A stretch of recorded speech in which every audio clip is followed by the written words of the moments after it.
The theme music's over. Hey, everybody. Salam alaikum. Welcome back. Welcome, everyone. It's another week, another episode of Nothing But the Truth. That lady sitting right over there, that's my lovely wife. That's Sister Tisha. Right. And that man right there, that's my handsome husband, Brother Jamil. All right. Well, we're ready to start a program. Yes, we Long are. as we keep telling each other we're beautiful and handsome, we ain't going to have no problem around here. Yeah, absolutely. If you start telling nothing but the truth, never mind. So we want to make sure we keep moving and grooving tonight. You know the routine. You know how we do it. Everybody get in that chat, get in that comment bar, and let us know where you're watching from. We want to know what city you're calling in from or what city you're reaching out to us from. Whether you're watching us on Facebook, on Nothing But the Truth, or Facebook at Brother Jamil, or Facebook at Sister Tisha. We're there. Now, afterwards, we've got YouTube, and Sister Tisha is going to tell you a little bit more about that in just a second, but I'm happy to see y'all line it up. Here we come. Katrina Muhammad's first one out the gate. She's in shock, letting us know what's happening. Thank you, sister. Our brother in Oakland, California, Brother William Muhammad. Good to see you, big brother. Hey, there's my nephew, Brother Jihad Ahmed from Philadelphia. Good to see you in the WURD family. Hey, Brother Crystal Flex is with us all the way from Boston. Everybody. You can't do nothing without Crystal Flex. How about Sister Natasha down in Greensboro, North Carolina? And Sister Diana, the real Sister Diana from Chicago, Illinois. She's right here in the house with Deja Vu Designs. Look at Denise. That's my mother-in-law. I got the moment of pause now. Man, got to look out when his mother-in-law come on the line. Good to see you, darling. Okay? Yes, indeed. But we are here tonight to, once again, embrace the best in who we are and talk a little bit more about the things that we can do together that will help our people, help us, help our families, and really help humanity. So before we get to doing too much do-gooding, we want to make sure everybody feels comfortable. Get your tea. Make sure you're all ready to sip it here. You know, have a sip there. Get your coffee. Get your coffee. Make sure you're ready to go. Hey, there's Brother Mike Reeves, my brother. Good to see you, Brother Mike from Philadelphia. We are all on the line and ready to proceed. Brother Naeem, thank you for checking in with us from Hartford, Connecticut. Sister Marquita from out there in Akron, Ohio. So many brothers and sisters. Everybody's on. Everybody and Lottie Dottie is on. And you know why? We have a very special guest. We'll tell you more about him in just a moment. Tisha, what else do we have on our agenda this evening?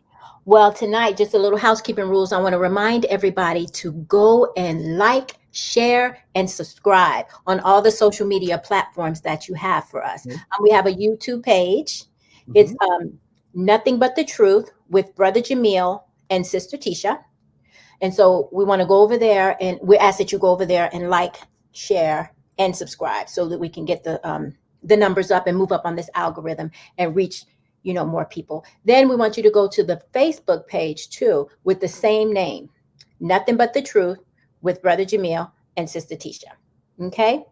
All right. And then like, share, and subscribe. And then there's something else we're going to bring to you a little later on this evening and introduce a little bit of a technical process that we need you guys help with. So we'll talk about that a little bit later after we meet our special guest. Okay, and he is in the building. He's ready to go. I have to tell you, though, it is so gratifying. Wait a minute, is that Big Wendell from Richmond, Virginia? It is. That's you, Wendell? Man, everybody's on tonight. Brother Jamal, my dear brother, all the way from Baltimore. Now he's the Prince of Harlem. He's with us right here on the broadcast. You don't know who you'll meet. You don't know. Nothing but the truth. Did we shout out to Brother William? Because we shouted out Brother William. Okay. Nephew. Okay. So we want to make sure we shout out everybody. And we get a little ethnic with the shout outs. We know. Tom Joyner used to say we don't do shout outs on the Tom Joyner show. But if we did, and then they proceed to tell you who they would shout out if they did. We do shout outs. We do shout outs. We kind of real with it. We do the same thing all the time. We love you too. And we want to make sure when you come to these airwaves, you feel the love. That's right. We need for us to do anything other than show love and respect for each other. My sister-in-law Shantae is here. Brother Amir from Chicago and Apocalypse. Brother Michael A. Muhammad, the bad bass man. They call him Mike Bass. Mike Bass. Have you heard? I don't know. I can't ask the special guest if I say his name, but I bet you he's heard Mike Bass. Mike Bass is up there doing damage on that thing. He's in the house. He started in D.C. and he's right there. There's Sister Nakia. Good to see you, Nakia. Hey, family. And so everybody's here. All right. All right. Well, not everybody. They're still coming in the room. We know that folks will still be adding on.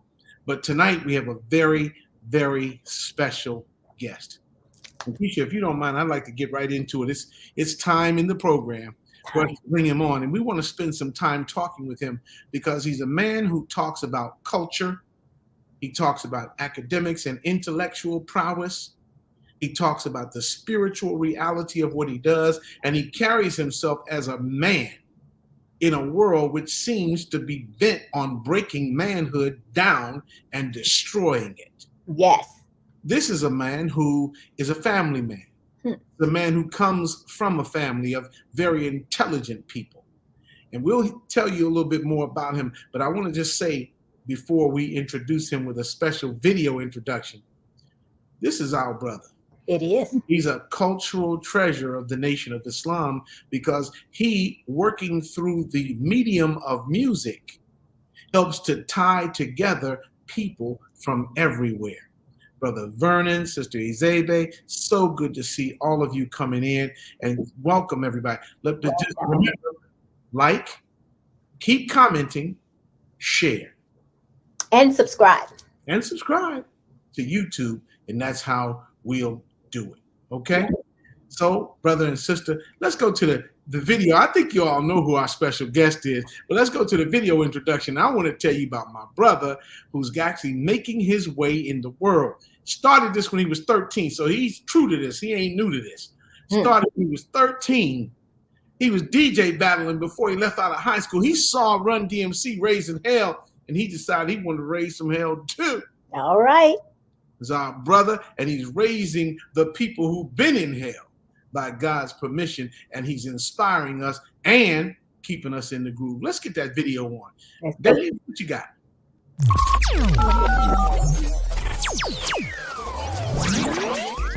Assalamu alaikum. This is Brother Vaughn Muhammad of the Rockwell Radio Show. For years, I've been hearing the same thing from a lot of people. Brother Vaughn and DJ Rockwell are completely two different people. So I came up with a way to separate the both of us, and perhaps we can get along better if we try it this way. Introducing DJ Rockwell.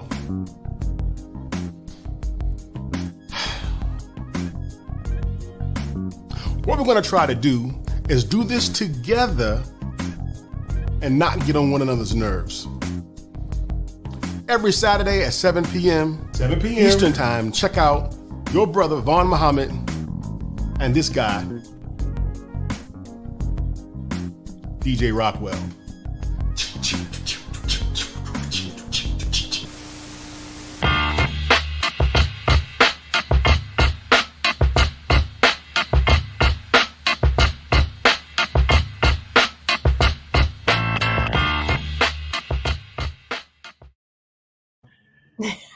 Now I want to give you the man who stands where the music meets the mission, my brother, friend, colleague, and a comrade in this mission for now 25 years, brother? Wow. Let's bring him on. DJ Rockwell himself, Brother Vaughn A. Muhammad. Good to see you. Salam alaikum. Wow, 20, brother? Wow. Come on now. I was 30 pounds lighter when we met, brother. Thank you both for having me. Wa alaikum salam. It's an honor to be the first guest, the premier guest on the brand new Nothing But the Truth with Jamil and Tisha. Glad to be here. Glad to be here. Yes, we are glad to have you, my dear brother. We're going to jump right into the questioning, and I want to encourage you to get into the chat and the comments on Facebook and on StreamYard and on YouTube and ask your question, because this guest doesn't come around all the time. Brother Vaughn is one of the busiest men in the nation. You know, you've seen him. You say you see his face, and wait a minute. Isn't that the brother who supplied the music when the Honorable Minister Louis Farrakhan called all the Muslims around the nation to an outdoor gathering and then said, brother, I want you to play music. Make the believers happy. That's right. And that's him. This is the same Brother Vaughn who supplies the soundtrack to our understanding of Islam through music, our understanding of the struggle through music. And I really want to congratulate you for one other thing. It's kind of obtuse and a little bit out of the way, maybe even random. Uh-oh. But in 1958, many of the great jazz musicians who were working in New York at places like Minton's Playhouse and the Birdland, and they were actually in the city at the same time, they went to the steps of a brownstone in Harlem. They posed on the steps of that brownstone, A Great Day in Harlem. A Great Day in Harlem. Everybody from Count Basie is on there, and Ben Webster is on there, and all of your favorites. They're all on there. That's right. But my brother Vaughn, took the hip hop and musical communities of the African struggle community, the Nation of Islam, and posed them on the stairway in Detroit at Savior's Day just a few years ago. And so, brother, your cultural antenna is very sharp. Yeah. How do we do that, brother? How did you get started in doing what you do that makes you that fascinating? Love. We're talking about years of growing up with your ear to the sound of the radio when you were 12 and 11 years old, and when most people got for Christmas a toy, a truck. I remember getting a boom box. See. With the tape deck and the one big knob for the volume switch and the one big speaker on the side and the tape deck. That was my Christmas gift, and I would lay my head next to two things. My pillow and that boom box that my daddy gave me for Christmas one day. Yes. Wow. And on that boom box was all of the sound of Black America from 1979 to going forward. And I fell in love with this thing called Black music. I love it. Keisha, I see your hand. Go ahead, honey, and ask the question because I got a couple more. I was stuck on the boombox because I had one too. Come on now. I was just reminiscing. Did you get the one? Remember when the double cassette one came out? Ooh, that was the big money came along then. That's when you knew you had some money. Tell me nothing. With the double D batteries. I thought that was Radio Raheem. Yeah. The stack of D batteries just stacked up in that bad boy. You know, and you can hear it on all the streets, WBLS. Come on. Blast out in New York or whatever city you were in, because we were tuned to one vibration. Generally speaking, now you're in an area of splintered entertainment. The question to you is how do you navigate entertaining people who are not listening to just one main source of exposure to music? For example, back in the day, if you were in Miami, you all heard WMBM. And everybody listened to WMBM and Butterball in Miami. If you were in New York, as Sister Landra so expertly points out, you heard Frankie Crocker on the radio. If you were in Boston, you heard WILD, right? You heard the same thing on the station, on the radio station that everybody else did. So your tastes tended to be similar. What happened in your era, and how do you deal with it in terms of providing a solid musical example? I have a unique origin on that note, Brother Jamel, Sister Tisha. Okay. My father, may God be pleased with him, was an avid gospel fan. I am a PK, for those who don't know. My mother, quite conversely, was an R&B, soul, and funk fan. So when my father was out at Sunday service, if my mother didn't go for whatever reason and we stayed home with her, I was grooving to the sounds of Earth, Wind, and Fire. Yeah. But when Daddy came home, it was Andre Crouch and Shirley C. Yeah. So, and My mother and I, it's a funny story. My father came home one day and was going through the records and found my mother's copy of Prince's album. Ooh, Itself. the preacher found the Prince album. All right, come on with the story. What is this doing? Which album? Which Prince album? The self-titled Prince album. Oh, I think that was album number 3 or 2. I forget. Needless to say, it didn't belong there. So most people were sneaking listening to Richard Pryor records in the early 80s, late 70s. We were sneaking listening to Prince records. Right. And funk records. uh-huh. But as that went from the late 70s to the early 80s in the MTV era, to your point in your question, we were exposed to so much because at that time, our music was not in mainstream media. MTV wasn't playing our music until Michael Jackson. Right. He didn't come along till several years later. So we had to listen to some of that stuff. And I found out, man, Duran Duran is kind of dope. Come on with it. You know? So we were exposed too enthusiastic. You're a little too enthusiastic about it, but go ahead, brother. Right. So we were exposed to white pop music, and we made it our own, and we continue to do so today. Mm-hmm. It's interesting. Shantae's in the chat. She said y'all drove to church in a little red Corvette. I love it. There's a million of them, okay? There's a million of them. But the question then begs, as you grew, you had to respond to music, I guess, more according to the actual sound of the music. Was that what happened? How did that go? Now, when you say respond, what do you mean by that case? What I mean is that there are certain elements in music that are similar in spite of the differences of the lyrical content. If you listen to, take for example, Inez Andrews had a big hit called Lord Don't Move My Mountain. Come on. Mm-hmm. And in that tune, Don't Move My Mountain, you hear a bass line and a walking piano and a lot of right hand work on the piano that sounds like you could be in a blues club. Mm. And so there's similar sounds. Now I understand. The lyrical content. Ray Charles brings the sound of the church musically, but the lyrical content is a little different. Right. How did that affect you, and how did that deal with you as you moved?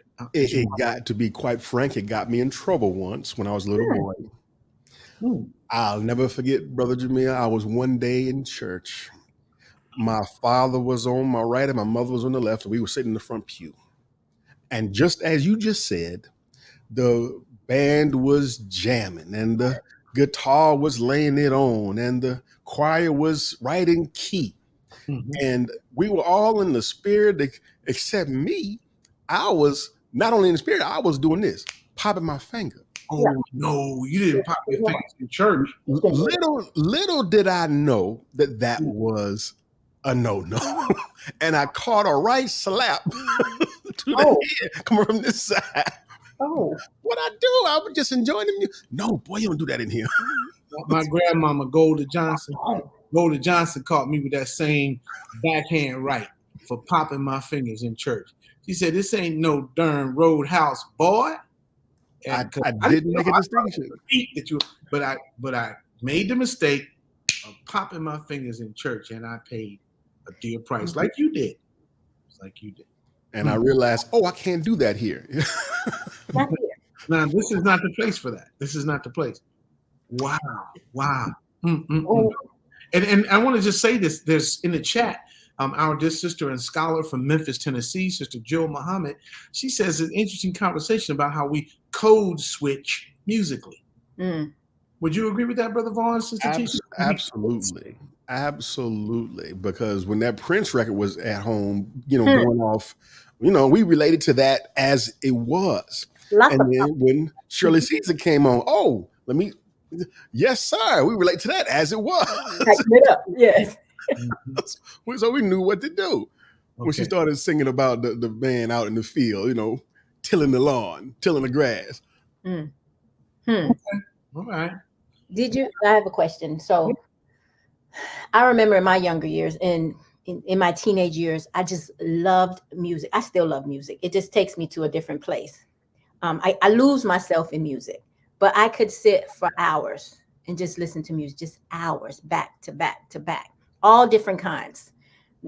And so that stays with me now. Did you have a particular group that you loved, or did you? I mean, who was your favorite back in the day?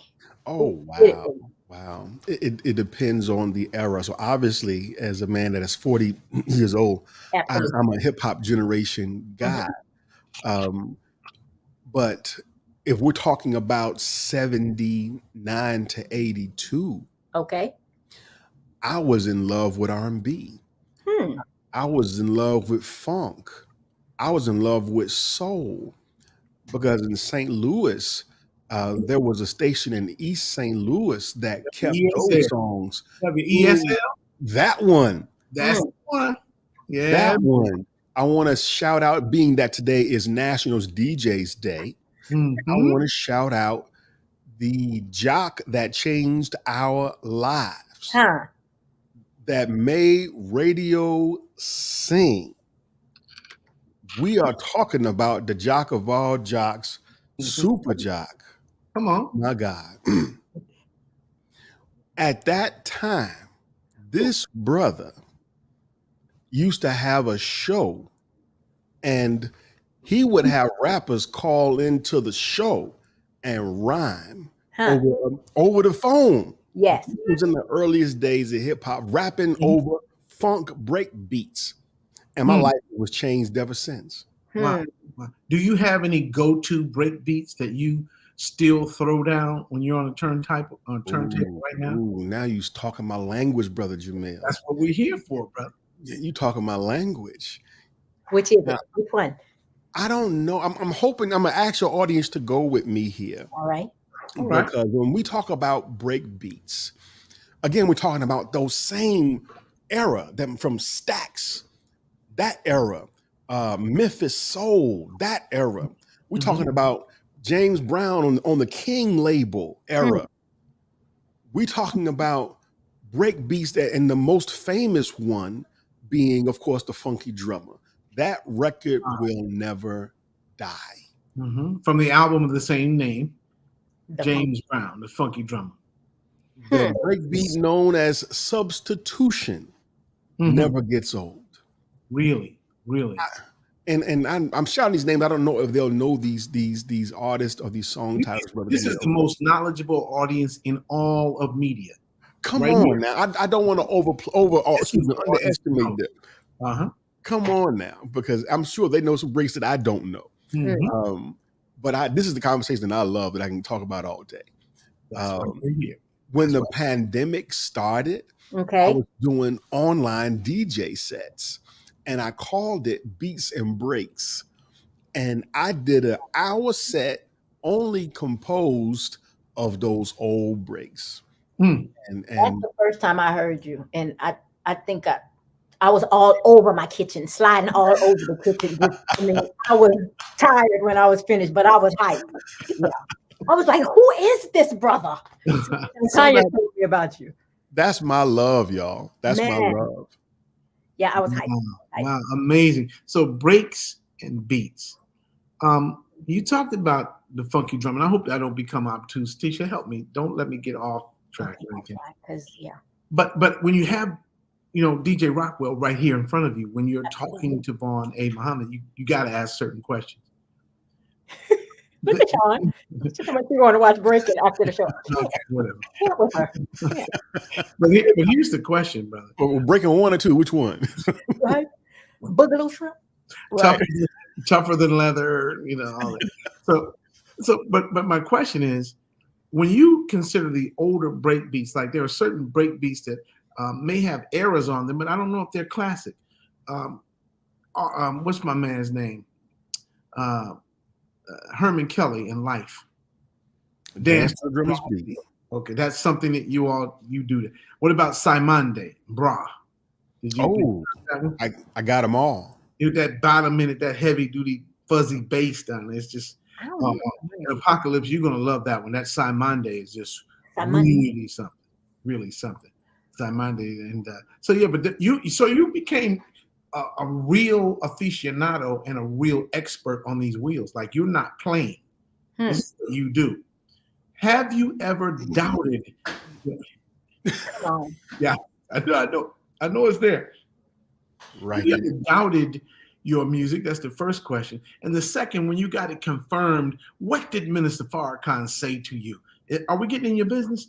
When we ask, get in it. Go ahead, get in it. Get in it. Yeah, go on, get it. So in the chat room, do y'all want to know what the minister said? Just put yes. We want to know what he said. Yeah. Okay. Oh, wow. Yes, we want to know. I actually have two stories where that concern the Honorable Minister Louis Farrakhan, where I had the honor to be in his presence as it relates. And no, actually three.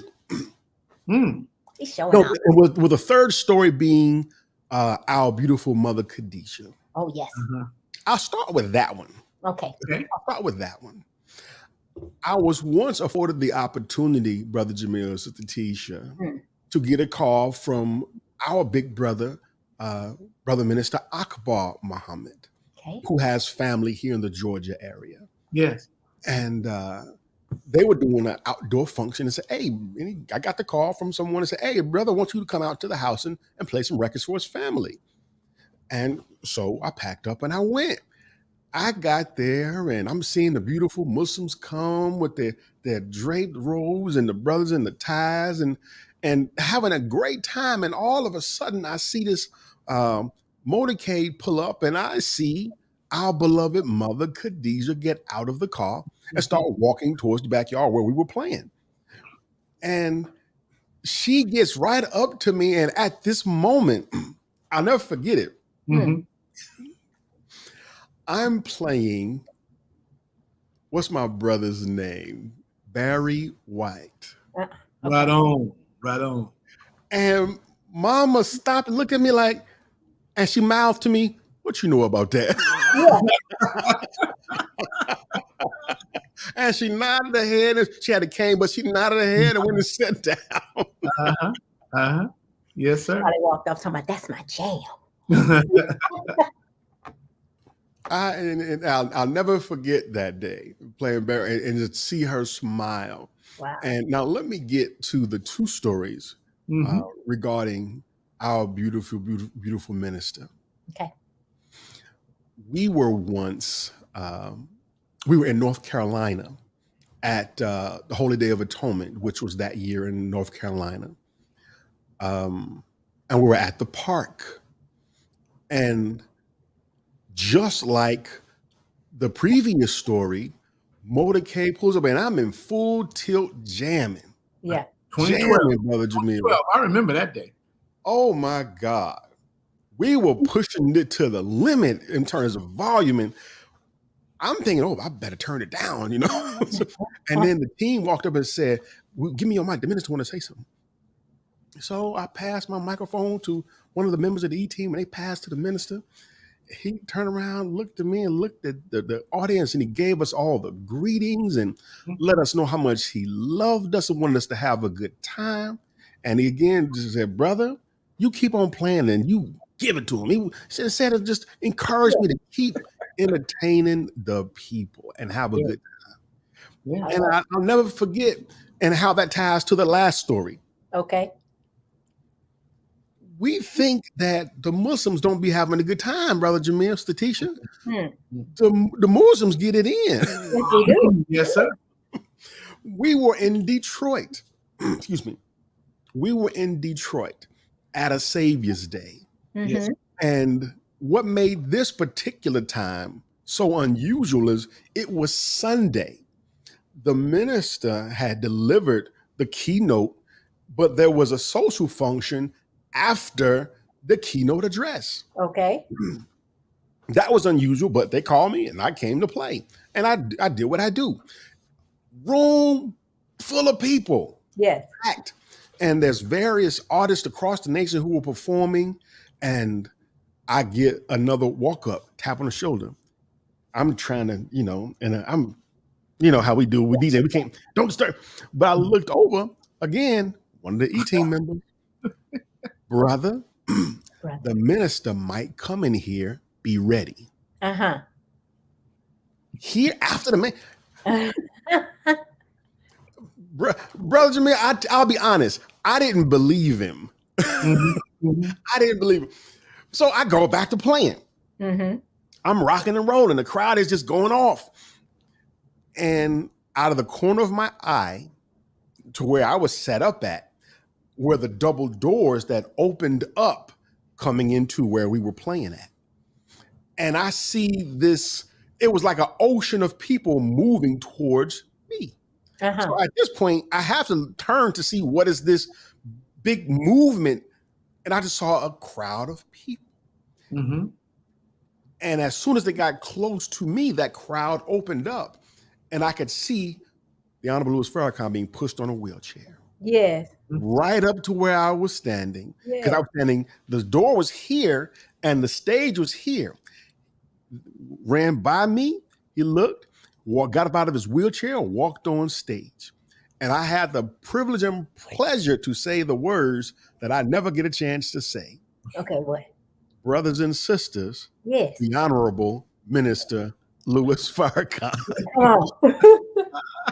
And the crowd goes wild.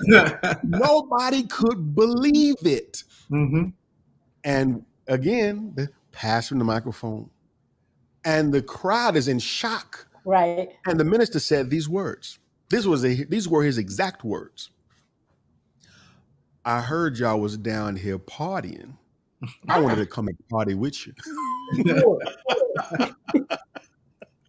Yes, sir. What a beautiful man. He then, and I close with this, because the crowd was mostly composed of young people. Mm-hmm. Mm-hmm. And he then, Brother Jamil and Sister Tisha, began to encourage them in their studies and said, don't shy away from the hard subjects. Mm-hmm. When you go back to school, we want you to tackle the academics.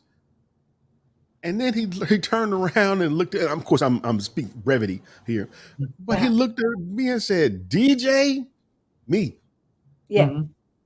turn it up. I remember that. Yes, sir. Yes, sir. It's so much like how we often wonder about the Honorable Minister Louis Farrakhan, and because of the seriousness of his mission, many times we make the mistake of thinking that he becomes overly serious about everything, that he walks around all day with a frown and cast on his face. But the Honorable Minister Louis Farrakhan is a man filled with joy. And there's no more dangerous person on the battlefield than a happy warrior. How about when you have a joyful soldier, you got somebody that will cut you in half and then whistle Dixie, because this is the way. Yes, they will. Because this is the way of the righteous, to be filled with joy. I remember the Honorable Minister Louis Farrakhan, and brother, this bears witness to what you said. We were able to go to a concert with him.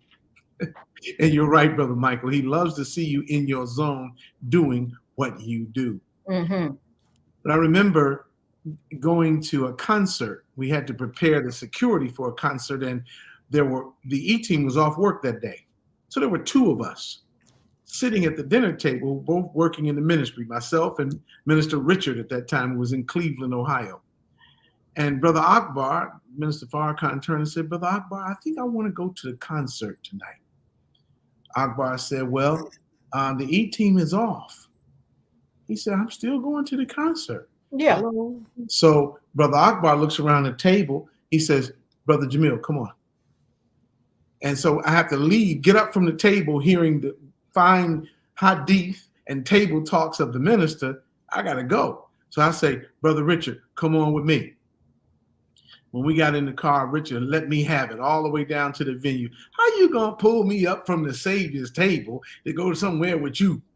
Yeah. We made it to the place. A couple of things happened there that stuck in my memory like yours, brother. And that's what my next question is about. The Honorable Minister Louis Farrakhan, when he came in the building, he walked into the reception area where many of the most prominent Black leaders, intellectuals, politicians in the country had gathered for this benefit concert at the Chicago Theater on State Street. Mm-hmm. And as the minister walked in the side door clean like he always is, y'all know how clean the minister be. You Right. know, man. You know how he clean. Come on now. He on the rust-colored Nehru in a Gabardine 160, clean and banging, natural buttons and a pair of gaiters to match. He was clean. Oh man. Clean.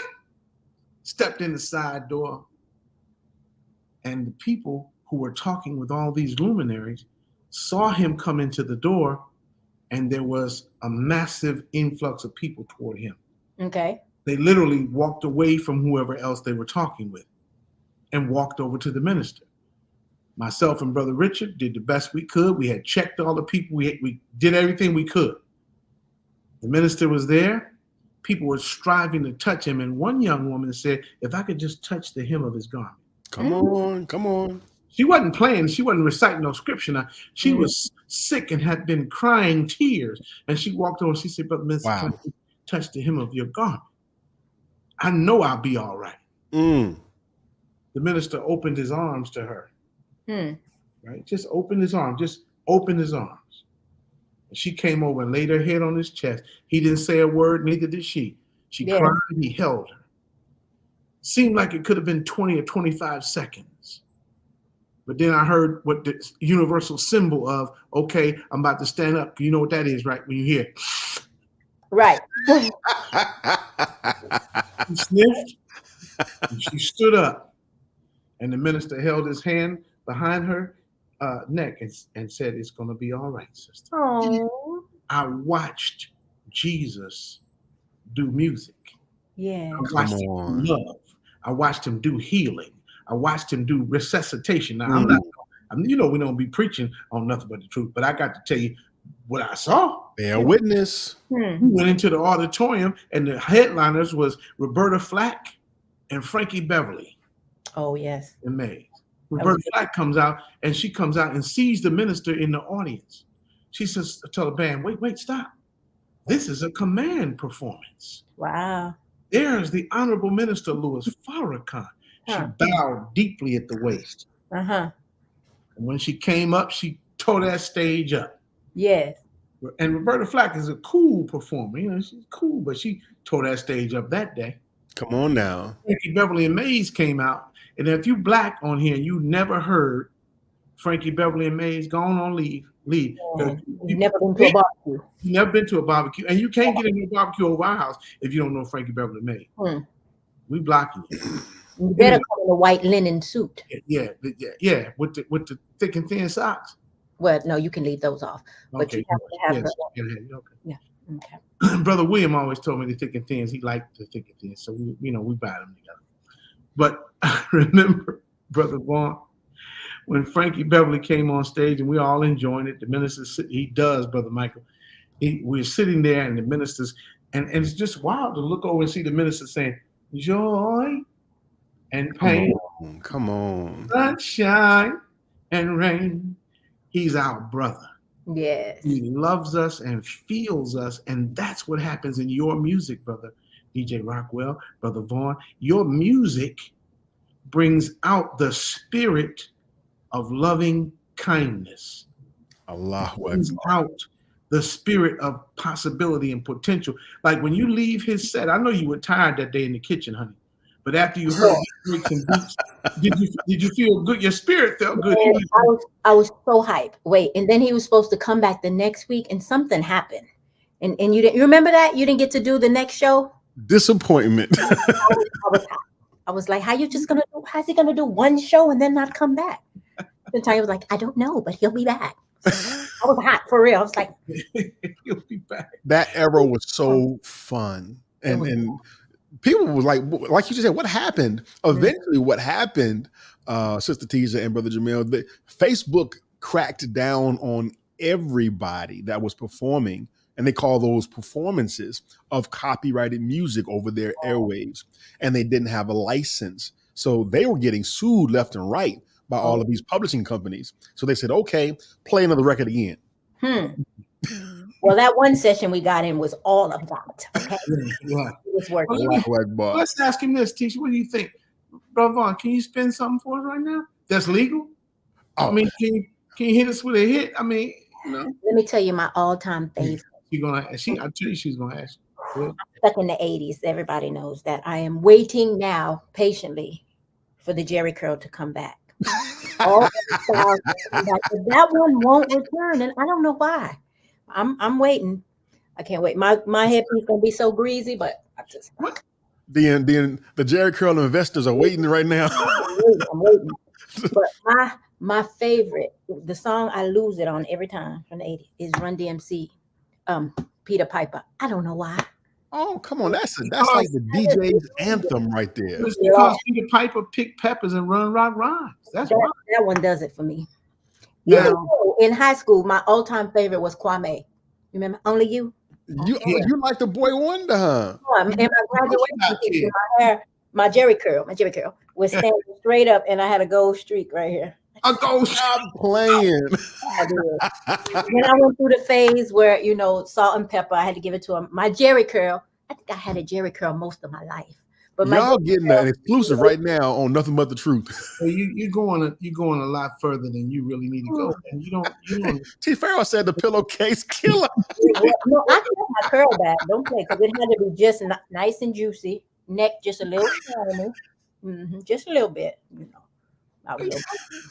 Asymmetrical, blonde in the front. Well, David, you have a mute. I'm stuck now. You're taking me back. No, David. Anyway, listen, and everybody who had the gold streak, Sister Catherine, you had the gold streak too. Bless all y'all heart. Yeah. But here's the question, brother, DJ question. From Peter Piper up against, beat to beat, up against sucker MCs.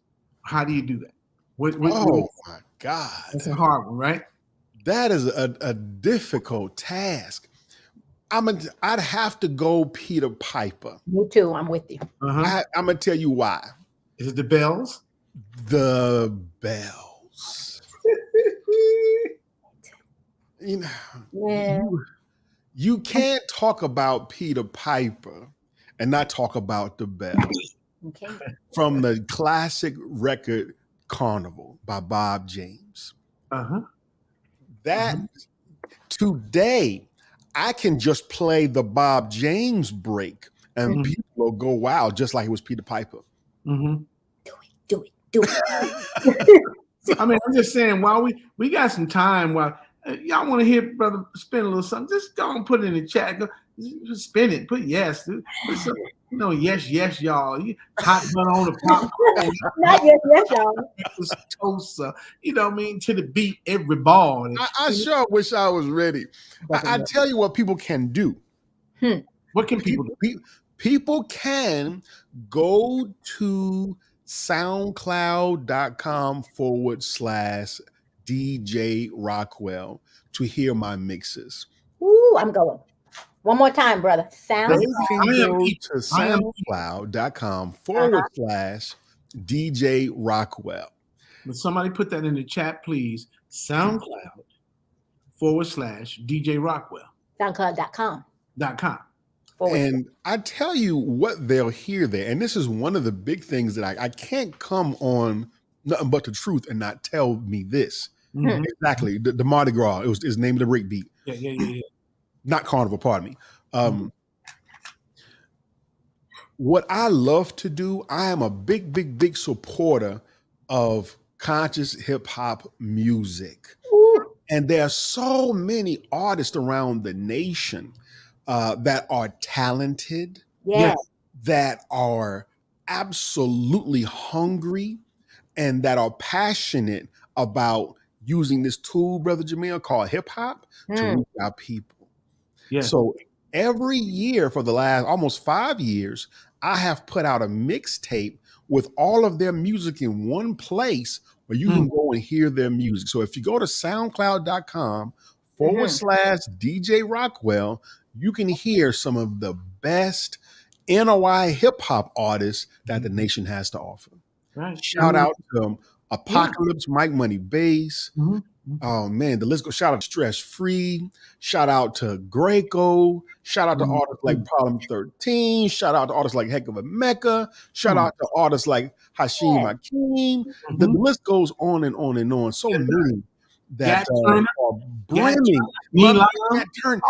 D.A. Smart. The Yes. list goes on and on and on. That's exactly right, Big Dave. That's exactly right. Mhm. I love Yeah. it. And so many people don't know that these people are in prayer next to them at their mosque Mhm. Wow. or paying charity at them next to the table. Mhm. And you might hear them say, "Oh, you rap? You rap?" I didn't know that because they're so afraid to say they have anything to do with hip hop. Mm. Now I don't understand that. That's an anomaly to me. And I know that time is winding up, teaching. I know we have a lot of other business to do, but quickly for me, brother, why would we have a resistance to the musical force, the sound that brings people to where we want them to be? For example, a lot of you in that 45 to 50 age group, you came here by means of Public Enemy and Most Def and Gang Starr, and all of that. You heard that, and that brought you here. Right. Why would you then begrudge the younger brothers and sisters from coming by means of hip hop as they envision it?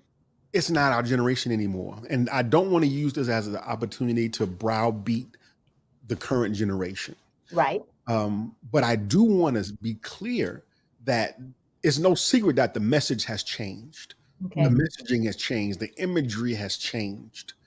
There was our generation, of course, was the X hats, the African medallions, Mhm. the big sweaters with the black colleges on them. Mhm. And now we see what we see today.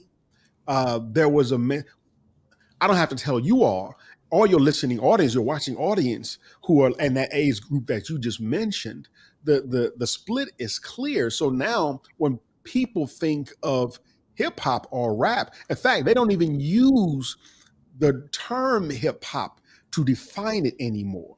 Okay. People are turned off by it completely. So now when a believer today's, they're afraid to say they rap because they don't want to be associated with that. Mm. Wow. So they might just do it themselves. And here in Atlanta, I got brothers in Chicago, I got brothers in LA, I got brothers in New York, all over this nation who are brimming with talent. And they're just like, okay, and maybe I'll tell somebody I do this. And then there's others that are on the front line giving it all they got. It's I.e. clear. Golden Child out there giving it to him. Mm-hmm. Giving Giving it to him. Yes, sir. And I think, brother, and I don't want you to hold that point. I know there's some business we have to handle with Sister Teaching. It's very, very crucial that we get to it.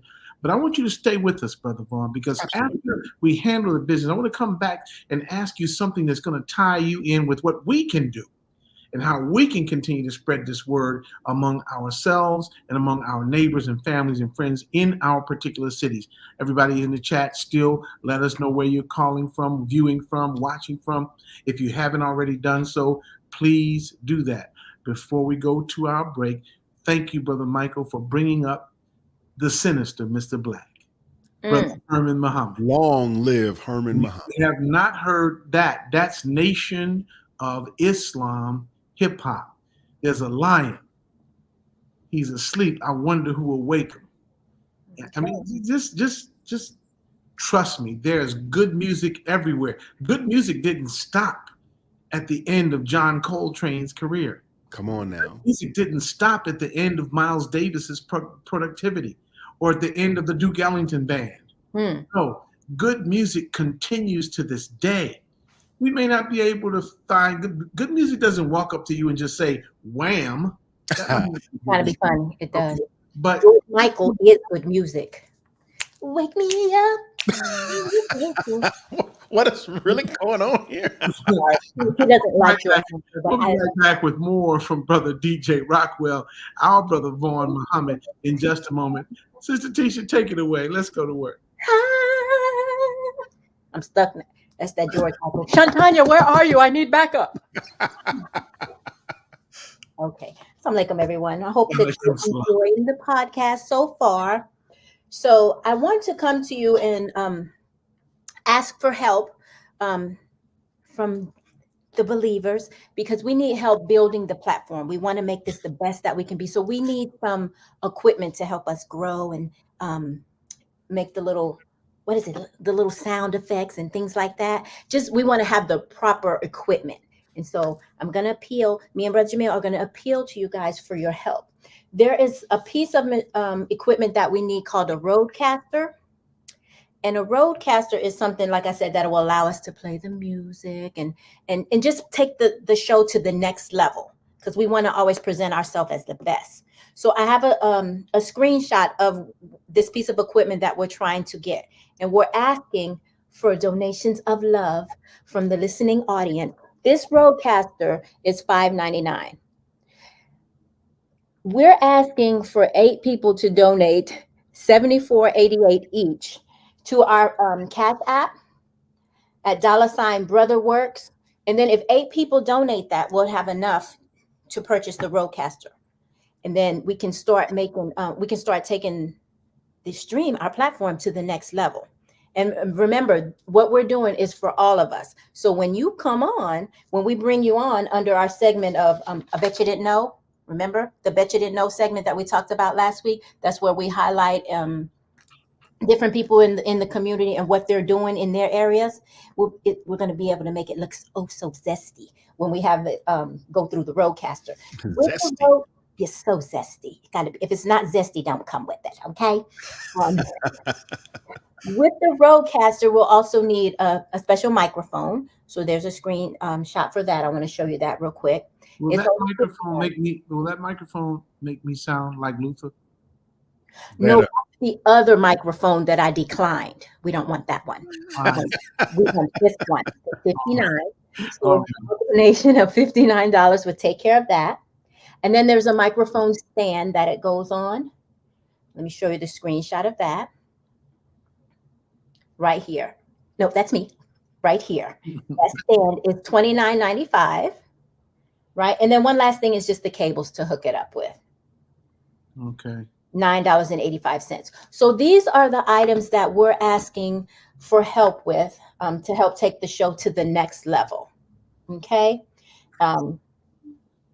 Again, you would just Cash App any love donation that you have to $BrotherWorks. And we'll be actually going to go $BroWorks. Because if you say brother, some people will put a THE in there. Oh, that's right. BrotherWorks goes to my purse. I'm sorry. BroWorks.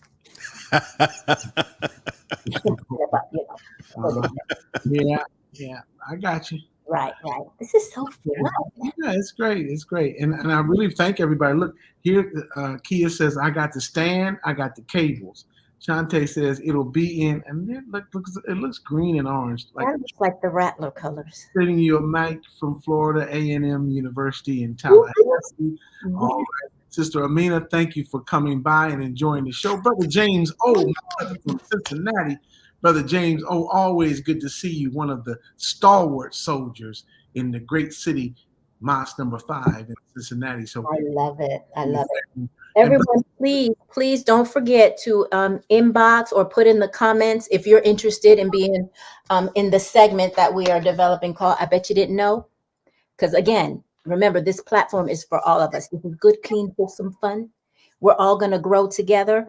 We're all going to share our talents that Allah has blessed us with each other. We're going to patronize each other's business. This is your time to shine. So I want you to put it in the chat if you are interested in being a part of I Bet You Didn't Know. Mm-hmm. And because of you, Brother Vaughn, I bet they didn't know that I'm going to go ahead and resurrect my rap career, because I was a rapper in high school. Okay. I rapped every lunch period, me and Stacy. I need details. I need details. Fresh females, okay?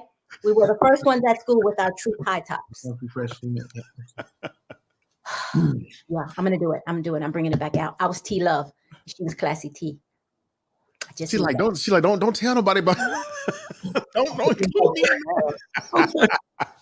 I mean, it's your fault, Brother Vaughn, but I thank Allah for you. Yes, indeed. That visual notwithstanding, brother. The Jerry curl wasn't enough for you. It wasn't enough. I had to get more. Let me just ask you this, because it's amazing, brother Rashad. Rashad. It's good to see my brother. But I tell you, And Sister Katina, you knew there was an undiscovered connection between you, the rapping in school. Okay. And I'm sure that some stories are going to come out. The disrespect. The disrespect. The disrespect. Family, we're gonna about to wrap it up and go on home now. We're on the runway coming back into the airport. But I want to ask you a question, dear brother, before we go. Music is very essential to our lives, and the Honorable Elijah Muhammad once said to us that if we understood the science of music or mathematics or medicine or the science of color and the actual tones of the rainbow, that we have insight into Islam and spiritual truths. You already have that understanding of music and how to apply it. You see, you're like a musical pharmacist. Allahu Akbar. In many cases, you're not the musician in the studio making the music, but you know how to apply it. Yes. Just to get the right effect. I'm going to put this on you and drop that on you. And so my question to you is, what do we do now musically? Where do we go? How do we make it happen? And how do we continue on the path to progress, freedom, justice, and equality? Wow. I absolutely love that multi-pronged question, and it inspired a story. Can I tell a quick story? Sure. To bear witness to what you just said? Mm-hmm.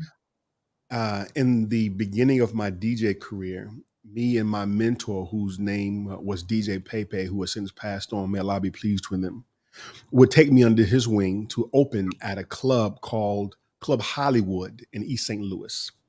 This was in 1992. And for any of you who know anything about St. Louis, it's a little rough there on the east side of town. Mm-hmm. A little? All right. Okay. Brother Jamil, and see, we didn't get to the club until 1 a.m. Wow. to set up, to start playing at 2 a.m. Yes.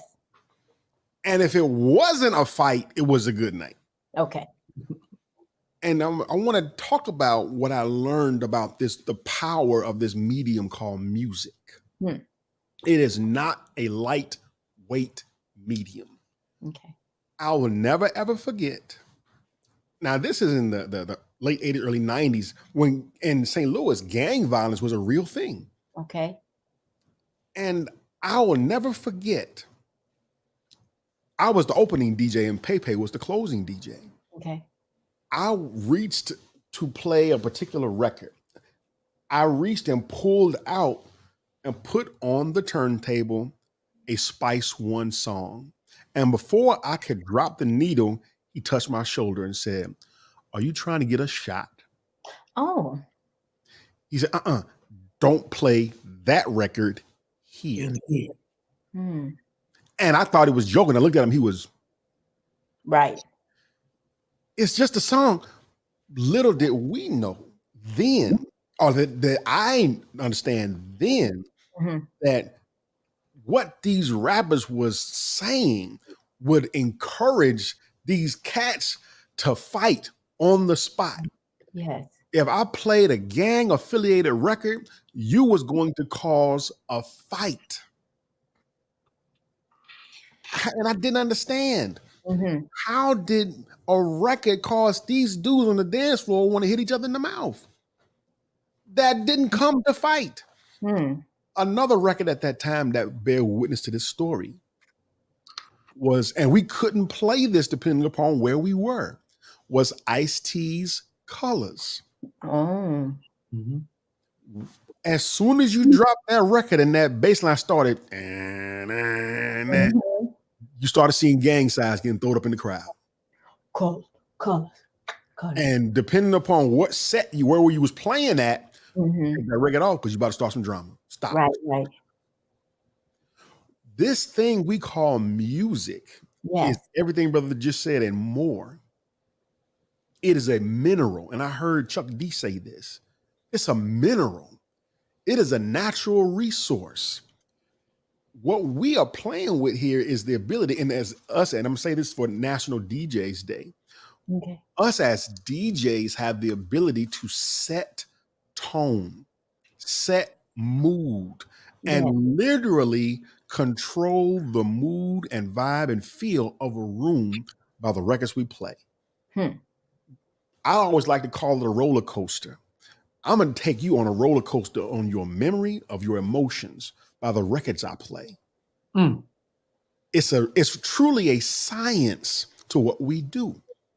And for those who have done it a while understand this. Yeah. Musicians understand this. If I play this certain note, if I play with certain energy and aggression, I can get a certain emotion in the room.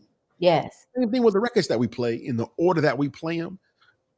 Now, to your question, as I close, big brother, we have the responsibility as artists, and yes, I'm saying DJs are artists. Yes, sir. We have the responsibility to use this natural resource called hip hop wisely. Mm-hmm. It can be a tool to build. It can be a tool, as I just proved a moment ago, to destroy. Right. Our open enemies have had this tool in their hands and have used it to the detriment of our people. On my show this past Saturday, I talked about the weaponization of hip hop and how our open enemies are taking this tool and they're putting all of the spices that inflict us in a bad way, that inflict harm upon us. And we don't know that we sipping our own death via music. Right. So we have a chance now with the NOI Hip Hop Network and those who are righteous, even that are not in the nation that have something of substance to say, we Yes. have a chance to turn the ship and weaponize it against our real enemy. Wow. Beautiful. Wow. Weaponize it against our real enemy in defense of our families and our children. Yes, sir. It's a powerful point. We're going to stick a pin in it for now, but we have to secure from you the commitment to come back. Come on back. You It'd got be to my come back, honor. dear brother. My honor. I can't. Guest number one. What an honor. That's right. We are so grateful to you because what you've talked about, first thing is going to make me call Brother Gary on the phone right now. Brother Gary, the guitar player from Bloomington, Illinois. Brother Gary Muhammad, if you haven't got his CD, Shadows of the Mahdi, that's what the name of it is, from CD Baby, go get that. He's our musical director. But we want to make sure that until next week, we let you know how much we love you all, how much we appreciate you, how much we thank you for your candor, your openness, and the gold stripe and the Jerry curl. We appreciate all of that. And honey, I just want to let you know I love you. I don't care what. I'm with you. That greasy headpiece. I think I'm gonna do it anyway. No. I just Dave.